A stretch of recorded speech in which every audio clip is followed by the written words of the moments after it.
Hello বন্ধুরা, আমি মনীষা চলে এসেছি আবারও একটা নতুন দিনের গল্প নিয়ে। আজকে অনেক দিন ধরেই মোবাইল ঘাঁটতে ঘাঁটতে দেখতে পেলাম যে এই ব্লগটা তো তোমাদের সাথে শেয়ারই করা হয়নি। দেখে বুঝতেই পারছো এটা গরমের দিনের, গরম না হলে পরে ঠান্ডা পুরোপুরি পড়েনি তখনকার দিনের কোনো ভিডিও ছিল। যাই হোক, এখানে আমরা দুজন মিলে বেরিয়ে পড়েছিলাম পাহাড় যাত্রার উদ্দেশ্যে। শিলিগুড়িবাসী পাহাড়, রবিবার মানেই পাহাড়।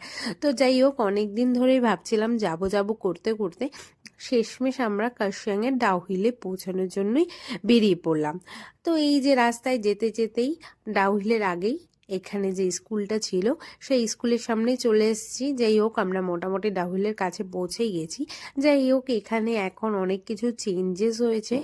আর এখানকার যে ডাউহিলের যে পাইন ফরেস্ট, তো তার আগে এখানে অনেক দোকানপাট হয়েছে। যাই হোক, এখানে খুব সুন্দর সুন্দর ক্যাফেটাকে সাজিয়েছে।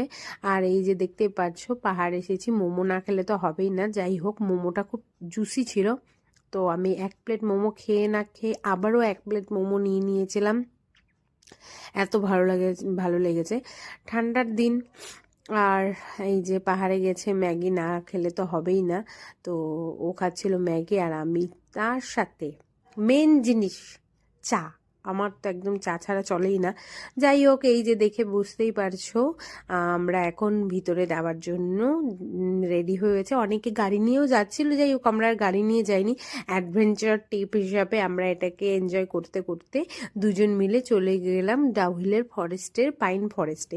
তো অনেক দূর পর্যন্ত চলে গিয়েছিলাম, একদম ডাউহিলের যেখানে কাঁটা তারের বেড়া আছে সেই পর্যন্তই চলে গেছিলাম। এখানে দেখো অনেক কিছু বানানো হয়েছে, এখানে ভূতের কিছু কিছু জিনিস বানানো হয়েছে। যাই হোক, তুমি যদি একটু এখানে বেশিরভাগ পরে ঘন কুয়াশা হয়ে যায়, যদি তুমি কুয়াশা দেখো তাহলে তোমার খুব ভয় লাগবে।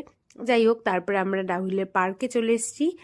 আর পার্কে এসেছি, আর এত সুন্দর সুন্দর ফুল দেখতে দেখতেই আমরা ডাউহিলের ইকো পার্কে চলে গিয়েছিলাম। আর যেহেতু দোলনা দেখছি, তো দোলনা না দোললে তো ভালোই লাগবে না, তো ঝটপট আমি দোলনায় বসে পড়লাম আর দোলাও শুরু করে দিলাম। যাই হোক, বাচ্চাদের মতন আমি সবগুলোই চড়ে চড়ে ঘুরে বেড়াচ্ছিলাম। যাই হোক, এখানে আরও অনেক বাচ্চারা ছিল, ওরা ভাবছিল